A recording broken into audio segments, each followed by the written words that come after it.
장마 때문에 농산물이 큰 피해를 봤죠. 지금도 남부지방에는 비가 오면서 이 채소에 큰 타격을 주고 있을 겁니다. 비가 오랫동안 오면 채소가 물러 터지거든요. 그렇지 않고 물에 잠기는 경우도 있고요. 심지어는 말입니다. 산사태가 나서 밭을 썰어버리는 경우도 부지기수거든요. 그만큼 올해 장마가 대한민국 전체에 저는 위기를 계속 가중시킨다 이렇게 생각합니다. 문제는 물가인데요. 물가 여러분 진짜 장난 아닙니다. 무섭다는 생각이 듭니다. 여러분 이거 한번 보세요. 전주 대비 다다기 오이 값입니다. 얼마나 올랐느냐? 195.7%가 올랐어요. 엄청나게 올랐죠. 이게 다다기 오이라는 게 일반적으로 시설로 하거든요. 그래서 시설 안에서 비닐하우스 이런 거 있잖아요. 크게 해놓고 거기서 오이를 따서 사실 서울로 실어내거든요. 그런데 이 시설이 물에 잠겨버렸어요. 그것도 말입니다. 오이는요. 약간만 잠겨도 이게 타격이 가거든요. 그러니까 오이의 출하량이 확실하게 줄어들었고요. 그 바람에 지금 다다기 오이 값이 195.7% 올랐으니까 3배 됐다는 건가요? 3배? 와, 3배면 여러분 이거 장난 아닙니다. 그런데 오이만 올랐느냐? 아니에요. 안 오른 게 없습니다. 상추도요. 144.7%가 올랐습니다. 4kg 한 상자에 93,360원이에요. 이것도 2.4배가 올랐다는 거잖아요. 애호박도 마찬가지입니다. 143.8%나 올랐습니다. 20개 들이 한 박스에 36,520원이라는 거예요. 이 적상추도 마찬가지거든요. 4kg이 98.3% 2배 올랐다는 이야기예요. 8만이에요. 8만. 83,520원. 청상추는 93,360원. 이게 상추 한 박스가 이 정도까지 오르면 진짜 충격적이죠. 깻잎은 더 올랐습니다. 2kg이 52.4%가 올라서 34,260원이고요. 시금치도 4kg이 55,660원입니다. 22% 올랐습니다.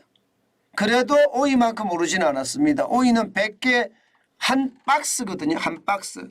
한 봉지에 이렇게 들어있습니다. 141,250원이에요. 물가가 올라도 뭐 이렇게까지 오르나 싶을 정도입니다. 심지어 말입니다. 아직 장마가 안 끝났습니다. 앞으로 얼마나 더 오를란지 감을 잡을 수가 없습니다. 그만큼 지금 충격적이라는 그런 이야기가 나옵니다. 실제 이번 장마가 쓸고 간 것을 보면 말입니다. 벼만 하더라도 침수 피해가 24,514헥타르예요. 엄청나죠? 엄청납니다. 콩도 말입니다. 6,593헥타르고요.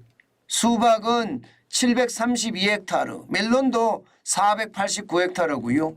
심지어 사과도 336헥타르입니다. 기타도 2,123헥타르라고 하는데 다시 무너졌거나 산사태 때문에 덮였거나 아니면 물에 침수됐거나 오이나 호박이나 혹은 가지나 깻잎까지 다 이렇게 최악이 됐다는 이야기가 되는 겁니다. 이것은 여러분 저는 굉장히 심각한 상황으로 간다고 생각합니다. 시금치만 하더라도 지금 오르는 속도가 워낙 빠르다고 이야기하거든요. 이대로 가면 여러분 우리가 생활 물가는 말할 것도 없고요. 전체 물가까지 올라서 물가 위기가 진짜 온다는 이야기가 자연스럽게 나옵니다. 자연스럽게. 야채만 오르는 게 아니라 과일도 오를 거라는 거죠. 과일도. 그럼 보세요. 소비자 물가가 6월에 2.7%까지 잡혔다고 해요. 예, 작년 5월에 5.4%였으니까 기저효과가 있어서 좀 떨어졌다. 예, 지금 7월에 소비자 물가는 더 떨어지겠죠. 물가 위기는 안 온다 이렇게 생각할 수가 있겠죠. 왜? 작년 7월에 6.3%였으니까 기저효과 때문에 더 떨어질 거라 예상이 돼요. 그렇지만 여러분 이게 7월 중순부터 장마가 휩쓸고 갔잖아요. 그러면 농산물에 대한 타격은 당연히 오게 되고요. 이게 농산물에 대한 타격이 오면 다른 물가들도 함께 등달아 올라가는 경우가 굉장히 많습니다. 그렇기 때문에 이게 소비자 물가가 떨어졌다. 소매 물가가 떨어졌다. 이렇게 이야기하지만 이거 다시 치고 올라갈 가능성이 굉장히 높아졌습니다. 일반적으로 지표로 봐서는요. 생산자 물가가 6월에 마이너스 0.2까지 떨어졌으니까 마이너스 0.2거든요. 작년 6월에 10%가 떨어졌으니까 기저효과가 있었던 거죠. 예, 마이너스 0.2까지 떨어졌으니까 이제 소비자 물가 7월에도 좀 떨어진다 이렇게 이야기했지만 작년에 기저효과가 있어 조금 떨어지기는 할 겁니다. 그러나 7월의 물가는 장난 아니다 이렇게 예상을 합니다. 당연히 8월의 물가는 더 심각해지는 모양새가 나오지 않겠느냐 이렇게 예상을 하고요. 심지어 말입니다. 이게 그동안 말입니다. 물가를 잡아서 이제 경제가 좀 안정을 찾아갈지도 모른다 이런 이야기가 현재까지는 나왔었는데 집중호우 때문에 극한 호우 때문에 이게 쉽지 않다는 이야기가 지금 계속 나옵니다. 여기에다가 말입니다. 우리나라 문제만이 아니에요. 우리나라 문제만이. 우리나라는 지금 물난리로 난리지만요. 유럽에는요. 온도가 너무 많이 올라가서 폭염이라서 난립니다. 폭염 때문에 마찬가지로 거기도 농산물이 말라 죽고 있습니다. 유럽만 이런 게 아니죠. 지금 남미라든가 캘리포니아라든가 미국이요. 여기도 마찬가지 지금 가뭄 때문에 고통을 겪는다고 이야기합니다. 결국 말입니다. 이 장마가 결국 우리 경제에도 타격을 주고요. 세계 경제에 타격을 주는 것은 당연하고요. 문제는 여기서 끝나지 않는다는 거예요. 이 장마가 끝나면 엄청난 폭염이 올 거라는 거예요. 또 폭염이 왔을 때 괜찮을까요? 폭염은요 또 다른 내관이 될 수도 있다는 게 지금 시장의 예측치입니다. 안 그래도 말입니다. 시장의 분위기가 으스스한데요.